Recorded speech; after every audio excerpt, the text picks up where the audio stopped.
आपण lunch box idea series सुरू केलेली आहे आणि मी सांगितल्याप्रमाणे टेस्ट आणि हेल्थ या दोन्हींचा मेळ घालून आपण छान अशा रेसिपी पाहणार आहोत। तर आज आपण स्वीट पोटॅटोची टिक्की पाहणार आहोत। तर हा जो पदार्थ आहे ते शुगरवालीसुद्धा खाऊ शकतात आणि विदाऊट शुगरवालीसुद्धा खाऊ शकतात। लहान मुलांना तर रिच प्रोटीन यामध्ये असतं, त्यामुळे आपण लहान मुलांना तर हे द्यायलाच हवं। सोबत हे कंदमूळ आहे, हे जमिनीमध्ये येतं, त्यामुळे यामध्ये प्रोटीनचा सोर्स खूप आहे। तर खाली मी कुकरमध्ये पाणी घातले आणि डब्यामध्ये रताळी धुवून स्वच्छ घातलेली आहेत, पण मी रताळ्यामध्ये पाणी ओतलेलं नाही। तर 1-2 शिट्टी केल्यानंतर ही रताळी आपली व्यवस्थित शिजलेली आहेत। आता आपण एक बाउल घेऊया, त्या बाउलमध्ये रताळाची वरची जी साल आहे ती काढून घ्यायची।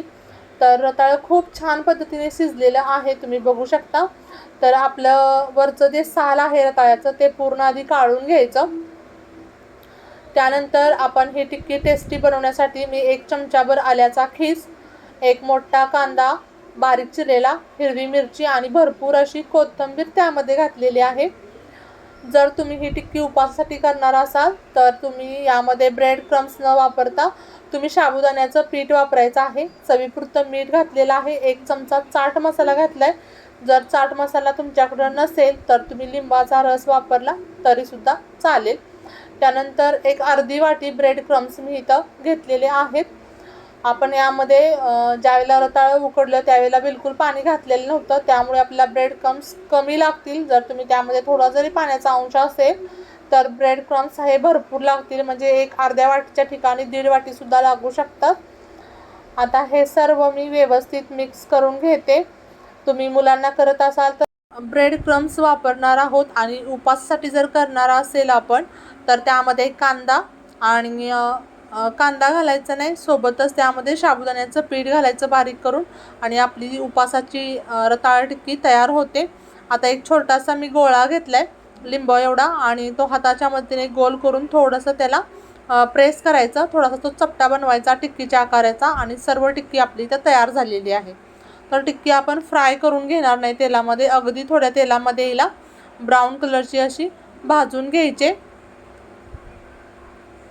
मी सांगितल्या पद्धतीने की आपण हेल्दी बनवणार आहोत पण टेस्टी बनवणार आहोत। तर ह्या सर्व टिक्क्या मी व्यवस्थित फ्राय करून घेते।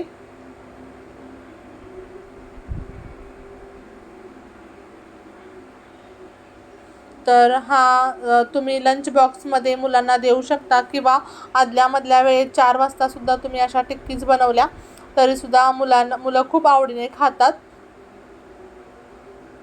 आणि स्वीट पोटॅटो कसं आहे, जास्त आपण आहारामध्ये समाविष्ट करत नाही, तर अशा पद्धतीने आपण जर बनवलं तर मुलांच्या डाएटमध्ये सुद्धा स्वीट पोटॅटोचा समावेश होतो। आता खाली छान असा ब्राऊन कलर आलाय, आपण सर्व टिक्की पलटी करून घेऊया।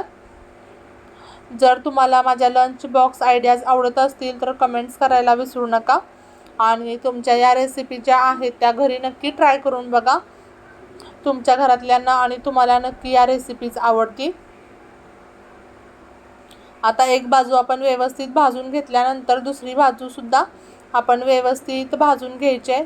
एकदम सुरेख कलर आला, एकदम ब्राऊन अशी ही टिक्की आपली झालेली आहे, तुम्ही बघू शकता। अगदी नवीन जाणारी शाळेमध्ये जी मुलं आहेत त्यांची स्कूल 2-3 तासच असते, तर तुम्ही असं हेल्दी त्यांना लंच बॉक्समध्ये देऊ शकता।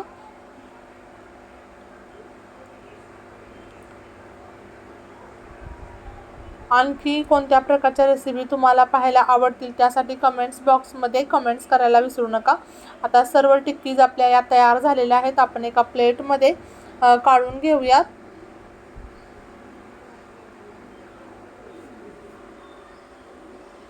आता आपण या टिक्कीची प्लेटिंग करणार आहोत। तर टिक्की सर्व आपण एका प्लेटमध्ये आधी ठेवून घेऊत। यावरती तुम्ही डेकोरेशन तुम्हाला हवं ते करू शकता, टमॅटो सॉस, बारीक शेव असते ती किंवा डाळिंबाचे दाणे तुम्ही यावरती टाकू शकता।